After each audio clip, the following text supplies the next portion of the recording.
किसको देखना, आपको देखना सिर्फ इस मिली एमीटर। प्रकाश की तीव्रता बढ़ाने से मिली मीटर की रीडिंग पे क्या प्रभाव पड़ता है, बस आपको देखना, क्योंकि आपसे ज्यादा कुछ देख भी नहीं पाओगे। देखिए मैंने धीरे धीरे प्रकाश की तीव्रता 0 से 1 करा, देखते हैं क्या होता है। रीडिंग बढ़ गई आपकी 0.4 मिली एम्पियर हो गई। थोड़ा सा बड़ा कर देता हूँ उसको, क्योंकि स्लो कर दिया मैंने, 10 गुना स्लो कर दिया। ठीक है, आपको इलेक्ट्रॉन निकल रहा है। अभी देखो एक इलेक्ट्रॉन निकल पा रहा है, इलेक्ट्रॉन निकलता है, जाता है, निकलता है, जाता है, निकलता है, जाता है, निकलता है, जाता है, निकलता है, जाता है, मतलब हर सेकंड करीब करीब एक इलेक्ट्रॉन निकल के वहां जा रहा है। इससे 0.4 एम्पियर की विद्युत धारा जो है वो उत्पन्न हो रही है। अब मैं प्रकाश की तीव्रता को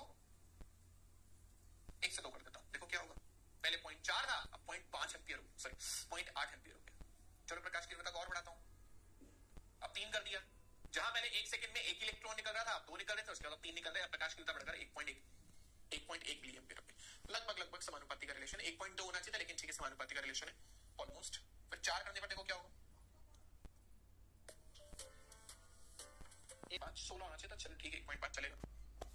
आपको इसको धीरे धीरे भी करके बता सकता हूँ, इसमें धीरे करने का ऑप्शन अच्छा जो मैंने मटेरियल यहाँ पे लिया है वो सोडियम है, और सोडियम का वर्क फंक्शन यहाँ पे दिया हुआ है, मतलब वही कार्य फलन 2.27 इलेक्ट्रॉन वोल्ट है। ठीक है ना, अभी धीरे धीरे होगा प्रोसेस। यहाँ पे ग्राफ को देखो धीरे धीरे बढ़ता जा रहा है, ठीक है, क्योंकि मैं वोल्टेज कांस्टेंट रखा है। अब अगर मैं प्रकाश की तीव्रता को और बढ़ा दूं तो देखिए धारा का मान और बढ़ गया, और बढ़ा दूं और बढ़ जाएगा, और बढ़ा दूं और बढ़ जाएगा। तो बेसिकली जैसे जैसे आप प्रकाश की तीव्रता बढ़ा रहे हो, पहले से ज्यादा इलेक्ट्रॉन वहां तक पहुंच रहे हैं, और अगर पहले से ज्यादा इलेक्ट्रॉन वहां पे पहुंचते हैं, इसका मतलब आपकी विद्युत धारा का मान बढ़ेगा। देखो बहुत सारी विद्युत धारा, प्रकाश की तीव्रता का मतलब इंटेंसिटी बढ़ती है, ज्यादा इलेक्ट्रॉन वहां तक पहुंचे आराम से, आपका धारा का मान हो गया 3.8 मेगा इलेक्ट्रॉन, मिली इलेक्ट्रॉन। तो इसका मतलब वेव थ्योरी यानी तरंग सिद्धांत इस चीज को समझाने में फेल हो गया कि ऐसा क्यों हो रहा है।